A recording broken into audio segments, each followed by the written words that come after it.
রাহমাতুল্লিল আলামিন চলে গেলেন হেরা গুহার মধ্যে। সাথে হলো হযরত আবু বকর সিদ্দিক রাদিয়াল্লাহু তাআলা আনহু। আল্লাহর হাবিব বললেন, আবু বকর চলো আমরা একটু হেরা গুহার মধ্যে যাই। হযরত আবু বকর এবং আল্লাহর হাবিব দুইজন চলে গেলেন হেরা গুহার মধ্যে। জোরে বলি সুবহানাল্লাহ। দুইজনের সম্পর্ক হলো শ্বশুর এবং জামাই, কিন্তু কি মানাটা মানছে, কি মানাটা মানছে। আল্লাহর হাবিব বলেন, আবু বকর চলো একটু হেরা গুহার মধ্যে আমরা একটু পায়চারি করে আসি, যাই দেখে আসি। হেরা গুহার মধ্যে আল্লাহর হাবিব এবং আবু বকর রাদিয়াল্লাহু তাআলা আনহু দুইজন চলে গেলেন। জোরে বলে সুবহানাল্লাহ।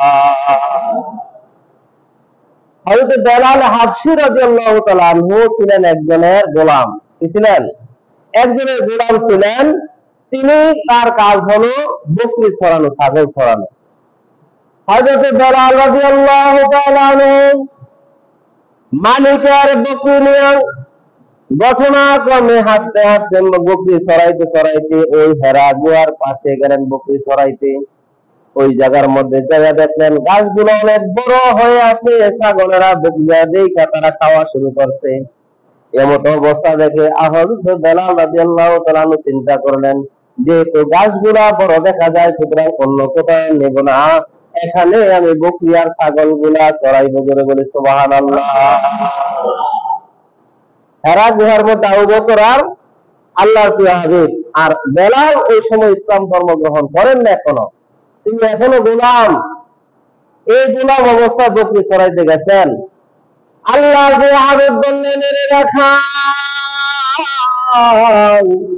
তৃষ্ণা লেগে গেছে, তোমার এই ছাগলের ফালের মধ্যে কোন দুধওয়ালা ছাগল আছে কিনা, দুধওয়ালা ছাগল আছে কিনা।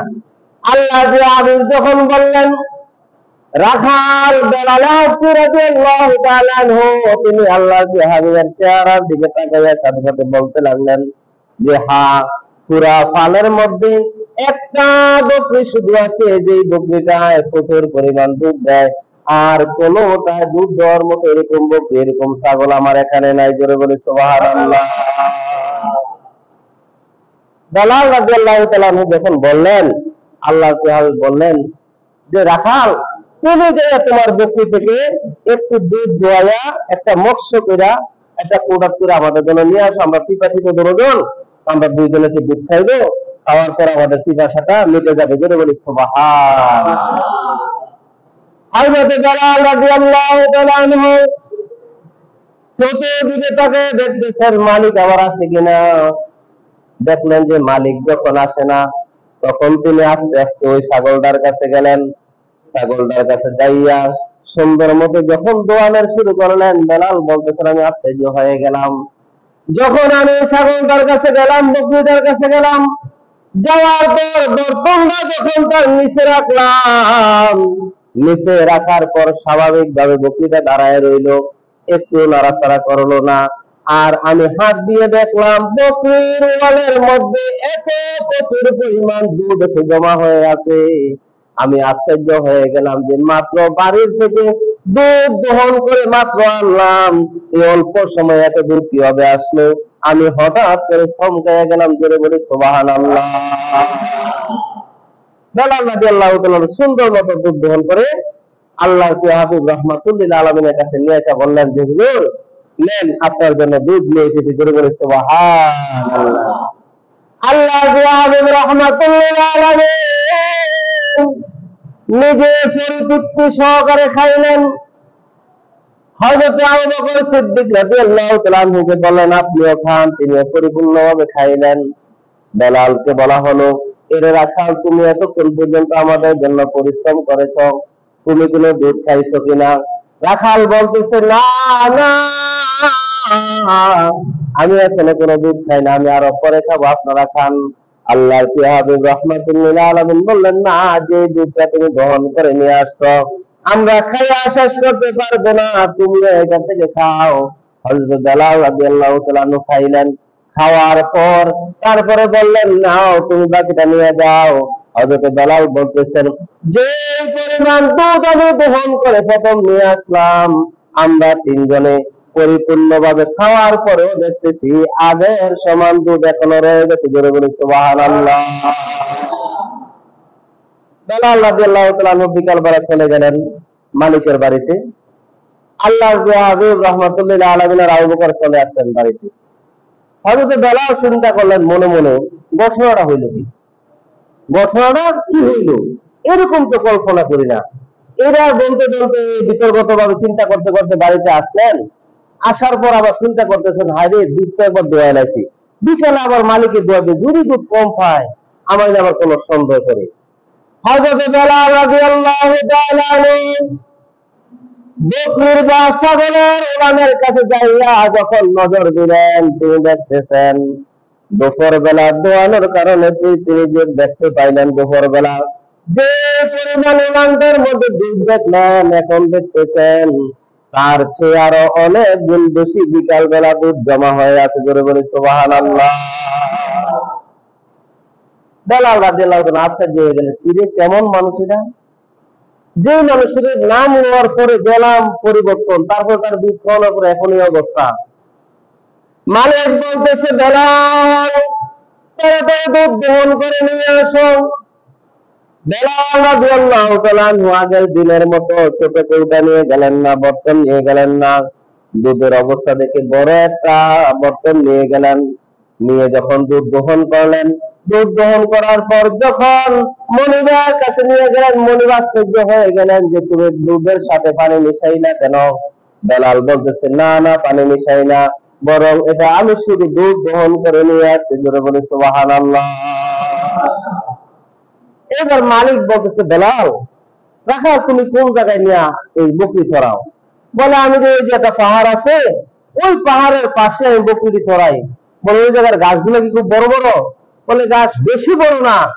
না, আমার সন্দেহ হয় ওই গাছগুলোর মধ্যে এত উর্বর, যে উর্বরের কারণে বকরি খাওয়ার পর শুধু দুধ বাড়তে আছে আর বাড়তে আছে। জোরে বলে সুবহানাল্লাহ। পরের দিন সকালবেলা হযরত বেলাল রাদিয়াল্লাহু তাআলা আবার এই ছাগলগুলো নিয়ে হেরা পর্বতের গুহায় চলে গেলেন। তোর পারে হেরা পর্বতের গুহায় চলে গেলেন। যাওয়ার পর বকরি চড়াইতেছেন। আল্লাহর হাবিব আর আবু বকর রাদিয়াল্লাহু তাআলা উপস্থিত হয়ে গেলেন। হওয়ার পর আল্লাহর হাবিব বলতেছেন, আবু বকর চলো তার কাছে যাই, যাইয়া তার যেহেতু দুধ আমরা খাইতেছি, সুতরাং তাকে আর কাফের রাখা যাবে না, তাকে ইসলামের দাওয়াত দিয়ে তাকে মুসলমান বানাইতে হবে। জোরে বলে সুবহানাল্লাহ। আল্লাহর হাবিব গেলেন বেলালের কাছে, যাইয়া বললেন, এ রাখাল, তুমি যে আমার দুধ খাওয়াইতেছ, তুমি কি আমার চিনো? হযরত বেলাল বলতেছে, না না, আপনাকে আমি চিনি না, তবে আমি এতটুকু অনুমান করতে পেরেছি, আপনি যখন দুধের কথা বলেছেন আমি যাই দেখছি পরিবর্তন, দুধ খাওয়ানোর পরে তারপরে দেখছি আরো পরিবর্তন, যখন বাড়িতে গেলাম দেখলাম তার চেয়ে আরো পরিবর্তন। আজকে সকালবেলা যখন আবার আমি বকরিগুলা নিয়ে মাঠের মধ্যে আসলাম, কালকে এতগুলা বকরি গাছগুলা খাইলো, আজকে আসার পর দেখলাম কালকের চেয়ে আরো গাছগুলা বড় হয়ে আছে। জোরে বলে সুবহানাল্লাহ। সুতরাং আমার আর বোঝার বাকি নাই, আপনি যেন কেন হবেন না, আপনি অবশ্যই আল্লাহর পক্ষ থেকে বিশেষ এক মেহমান, আপনাকে আমার চিনার বাকি হবে না। আল্লাহর হাবিব বললেন, তুমি কি আমাকে চিনো? বলে, না আমি চিনি না। আল্লাহর হাবিব সরাসরি বেলালের কাছে পরিচয় দিলেন, বেলাল আমি হলাম আল্লাহর পক্ষ থেকে প্রেরিত বান্দা এবং রাসূল, আল্লাহ আমার উপর ওহী প্রেরণ করেন, আল্লাহ রাব্বুল আলামিন আমার উপর সিদ্ধান্ত প্রেরণ করেন, তুমি কি ওর উপর ঈমান আনবে? হযরত বেলাল বলতেছে, অবশ্যই অবশ্যই, আমি আর দেরি করব না, আমি এখনই আপনার হাতে বায়াত গ্রহণ করে কালিমা পড়ে মুসলমান হয়ে যাব। জোরে বলে সুবহানাল্লাহ। আর জোরে বলেন সুবহানাল্লাহ। হযরত বেলাল এমন এক নজির স্থাপন করে গেছেন ইতিহাসে ইসলামের জন্য, যেটা কারো কোনো মানুষের পক্ষে করা সম্ভব নয়। জোরে বলি সুবহান। এইভাবে যাইতে যাইতে 3 দিন 4 দিন পর্যন্ত বেলালও বকরি দিতেছে, আল্লাহ রাসূল আবু বকর যাইতেছে দুধ খাইতেছে। হঠাৎ করে একদিন আবু জাহেল পরে দিয়ে রাখলো যে মোহাম্মদ যায় কোথায় এই দুপুর বেলা, সকালবেলা যায় আর এই বিকালের দিকে আসে, কোথায় যায়। হঠাৎ করে একদিন আবু জাহেল ঘুরতে ঘুরতে ওই পাহাড়ের কাছ দিয়ে যখন অতিক্রম হইল, এমন সময় দেখতেছে বেলাল আবু বকর আর আল্লাহর হাবিব তিনজনে এক জায়গার মধ্যে বৈশা কথা বলতেছে। জোরে বলে সুবহানাল্লাহ। আবু জাহেল দেখে আর দেরি নাই, কাজ কাম সব বাদ দিয়া চলে গেছে বেলালের মুনিবের বাড়িতে। যাইয়া বলছে সর্বনাশ সর্বনাশ, কি সর্বনাশ? আরে তুমি যে এতিম রাখছো, গোলাম একটা রাখছো, এই গোলাম তো সব সিগনালাইছে। জোরে বলেন সুবহানাল্লাহ। সব কিনাইছে, সব সিগনালাইছে। কি সিলছে? আরে মুহাম্মদের সিগনালাইছে, আবু বকরের সিগনালাইছে। জোরে বলেন সুবহানাল্লাহ। বলে বিশ্বাস করি না। বলে বিশ্বাস করো না? এতটুক ছাগলে এই পরিমাণ দুধ দিতে আছে, কার কেরামতি কার জাদুগরি তুমি জানো না?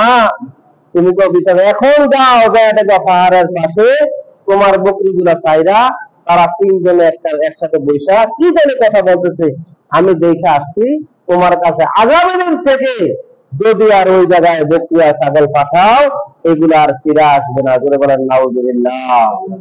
আর জোরে বলেন নাউজুবিল্লাহ। হযরত বেলাল রাদিয়াল্লাহু তাআলা আল্লাহ হাবিবকে আবু বকরকে দুধ খাওয়াইয়া বিকাল বেলা বকরি গুলা নিয়ে হাসিমুখে বাড়িতে আসলেন। বাড়িতে আসার পর ছাগল গুলা বা গোয়াল ঘরের মধ্যে বাঁধলেন।